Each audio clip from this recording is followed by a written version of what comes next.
The Pod Generation review. Emilia Clarke and Chiwetel Ejiofor star in middling futuristic pregnancy story.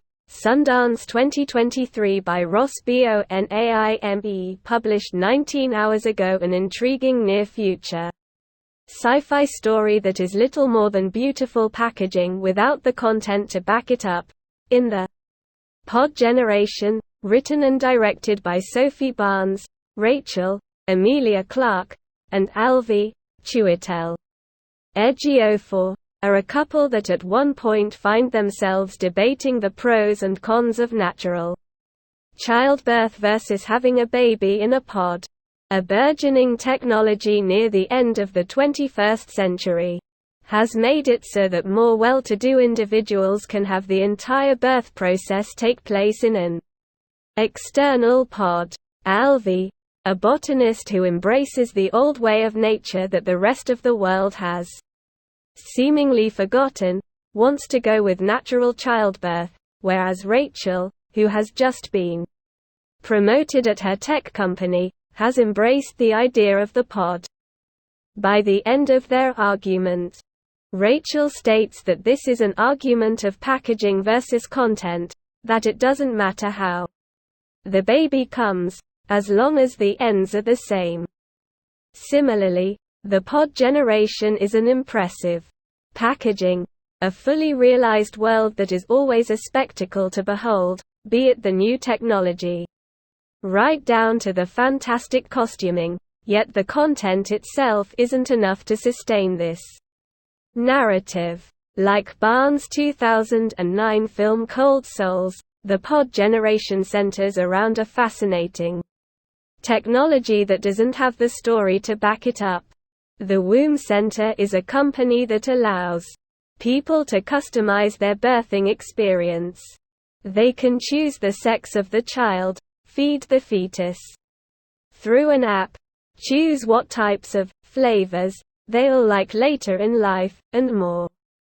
The parents can also carry around this baby in an egg, complete with a carrying case and light-up stand. By taking the physical toll off of the parent, they are free to continue their lives the way they want, while also bringing a new life into the world after 9 months. With Rachel and Alvi's different takes on the world around them, the pod generation becomes a question of which is better. Not embracing technology in any way, or theoretically becoming too reliant on it for everything. On a grander scale, the pod generation is attempting to show both how pregnancy affects both a father and a mother in different ways, and how this type of birthing process could alter the gender roles within this process, while also trying to make an absurdist commentary on the future of technology.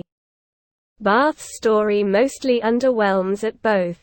Thank you, Chiwetel Ejiofor, for refusing to sleepwalk through blockbuster movie roles at times. It seems as though Barnes is coming close to saying something about this process that goes deeper than surface level. We see the difficulties of having a baby in the workplace, a group of picketers fighting against the womb center's practice, and we learn of AI's complete disregard for the importance of dreams within humans. But these are all threads that show promise that never comes to fruition. Beyond the technology inherent in this process, this is a fairly standard story of the struggles and insecurities a couple would have anticipating the arrival of their first child. Meanwhile, the tech side of this story is almost too silly to be taken as a serious threat in our near future. Personal assistants, from desktop AI to computerized therapists, feature a gigantic floating eye that stares at the user, and the idea that the majority of people think virtual trees are just as important as real ones always makes Alvi seem like an old man complaining about how, back in my day. The pod generation begins with an intriguing take on the future of technology, as we see the home of Alvy and Rachel come to life, addressing their needs in different ways, and how useful, but also terrifying, this next step in techno-evolution could be. But the more the film attempts to explore this aspect, it becomes less of a commentary and more of a collection of half-considered ideas. This leads to 2 hours of a curious, albeit often ridiculous, technological future that isn't fully explored in any real way. And a look at pregnancy that never goes beyond the surface. The result is a film that drags itself through the motions, all while thinking it's saying something more important than it really is. Which is a shame, because this film is technically gorgeous to look at. The beautiful cinematography from Barnes' frequent collaborator Andrei Parek, Blue Valentine, Half Nelson, and the incredible set design always draw the eye to something in this world, even when the script falters. However, despite all this, the performances here are also quite good. Clarke is quite charming, as this might be her best film role so far, and Ejiofor, as always, knows how to elevate every scene he's in. Watching these two together is always a delight, even if the script itself isn't always there to support them. Also excellent is Rosalie Craig, who plays Linda Wachek, who helps the couple learn about the process at the womb center.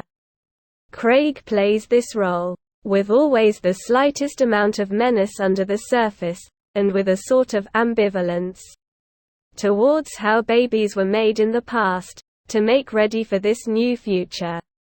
The pod generation ends with a thud, leaving the audience to question what the purpose of this endeavor even was.